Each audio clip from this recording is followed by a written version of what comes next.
Hello, I'm Phil Jacobus. It's July 30th at 11 a.m. and I'm here in my office in Lower Manhattan.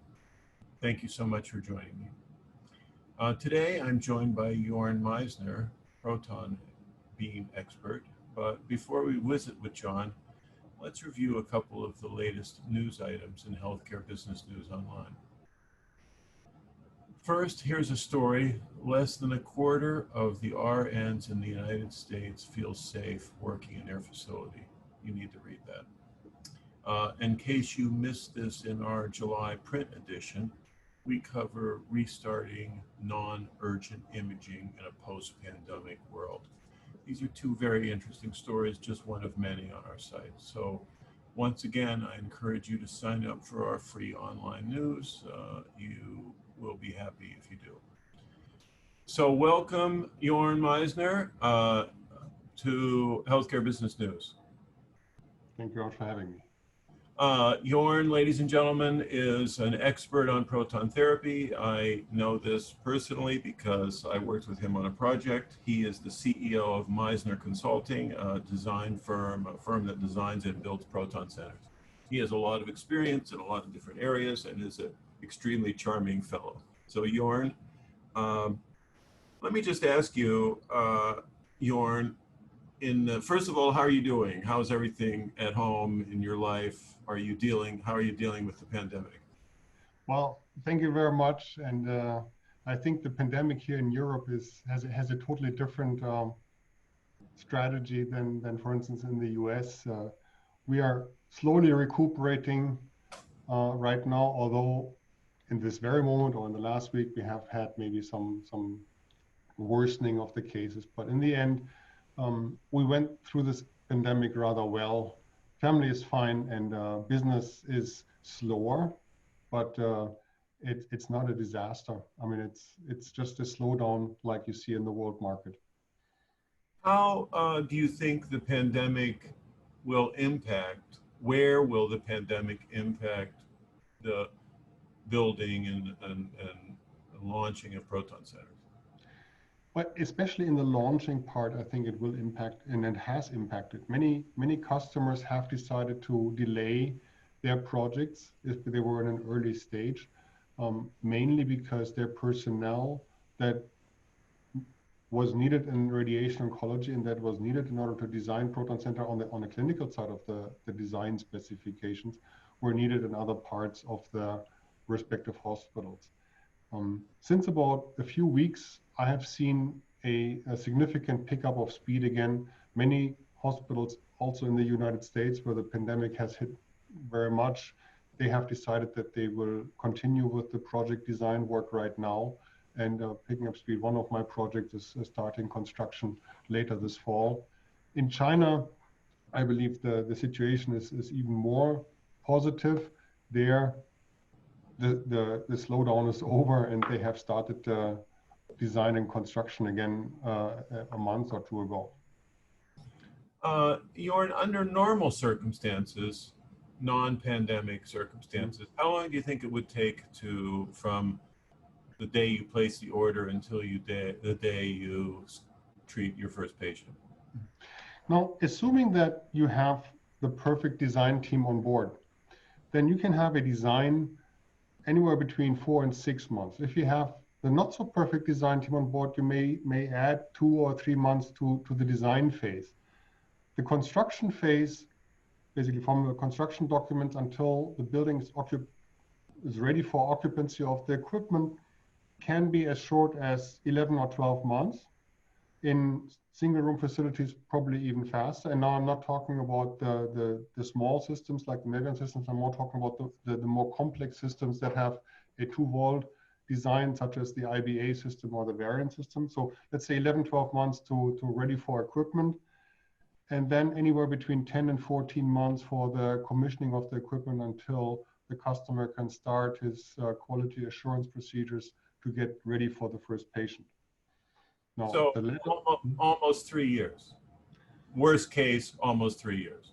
Yeah, I would probably say more like 2.5 years is a good optimistic thing. And if you have really the right team on the design side, on the construction side, and everything falls into place, you can probably do it even faster than 2.5 years, but less than 2 years is, I don't think, achievable.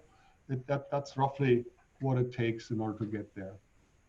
Now, you've been involved in all aspects. You worked for, if I'm not mistaken, both IBA and Varian. Is that correct? Yes, that is correct. And you've been involved in construction projects and acted as a consultant. How many different players are involved in when it comes to building a proton center? You should have an expert designer on board that can deal with the aspects of radiation safety, architectural for protons, and mechanical, electrical installations for protons. You need to have somebody who can deal with the clinical part of this whole thing, the workflow. If you have that type of, that gives you already 3 to 4 design partners. And depending on the country that you are in, you may need to have an extra locally registered company that actually stamps the work. Let's say you have an experienced company in the US that designs proton systems, and you want to have a proton system in Bangkok. Then in Bangkok, you would have to have a local engineer who stamps all the construction drawings, and you need to have somebody who prepares it for them so that they can actually go ahead with that. Now, you can do this several ways. You can have this very experienced large companies, or you can have a small company that does the design work all the way to the design development stage, and then have the local and train the local architect to get the rest done. Local architect should be in a position to deal with large capital projects. We're still talking about construction projects that are on the order of 20 to 80 million, depending on the size of the facility. So you need to have an architect and engineering company that is comfortable in that area, also a local company that is comfortable in that area. On the construction side, you really need to have an expert mechanical, electrical team and a good contractor who can manage the thick concrete walls. But since they build bridges in almost every country, you will find somebody who can deal with thick concrete walls. It's just a matter of making sure that you get the right one. I see. You mentioned a 2 gantry system. When you look into the future, do you see proton centers being 2 gantries or 1 gantry or 4 gantries? I see a good mixture of those. I see the individual radiology clinics, more local clinics that would very much like to have protons in order not to be left behind.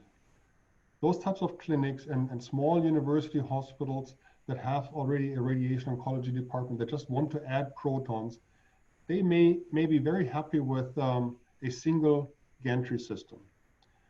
If you look at it in China, they're the dominant project that is built right now is multi-room systems. I mean, 4-room systems, not even 3-room systems, but just 4-room systems, except for that also in China, you have a lot of the small systems. And since Mevion, for instance, is a Chinese-owned company, they have a good foot in the market there.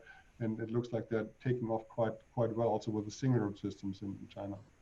Yeah, I always wondered when you do the math, if you have 2 1 gantry systems, are you less likely to be down than if you have a 2 gantry system with 1 cyclotron? Because if your cyclotron goes down on a 2 gantry system, you're out of business. But if one of your cyclotrons goes down, then you move patients over to the other cyclotron. In many cases, that is completely true, that a 2 cyclotron system, each with their own gantry, has a higher uptime than a 1 cyclotron system with 2 gantries. You need to consider, however, the additional capital expenditure that you have in that scenario, and the uptime guarantee that the vendors will give you for the single cyclotron. And if you balance the uptime guarantee, I'm not talking about the actual uptime that is achieved, I'm talking about the uptime guarantee that they warrant to you, plus the extra cost. I think that anybody will balance towards having a single cyclotron and 2 gantries, unless you have an economic solution that really puts this into a significant advantage to have. I understand. And it also, I suppose, geography plays a role. If you're remote, then anyway. So do you see when you look into your crystal ball into the future, are we going to see more proton systems or fewer? Yes, I think we will see a lot more. And the reason I'm saying that is because the driving factor right now is actually healthcare reimbursement. In the US, that has been rather well established compared to other countries. But the country that I would like to single out as having the best approach is actually the Netherlands, which have a mandatory test of every patient going into protons or going into conventional radiation therapy. They do this, I mean, for head and neck, they have this program already implemented. I'm not quite sure for which other tumor indications they have that, but having this fact-based approach to which is the better way for the patients to be treated has shown evidence in the Netherlands that 30% will go towards protons and the rest will go to photons. Now, I predict, my personal gut feeling, let's say, that this is true for many more indications than just head and neck. And that means that we need to treat about 30% of the patients with protons, or we can treat 30% of the patients with protons more effectively and better than with photons. And from that perspective, we lack a lot of proton facilities. So Jörn, it's an honor to have you here. You're one of the most experienced guys on the planet in the proton sector. So thank you for spending time with me. And I look forward to meeting you in person at some point in the future.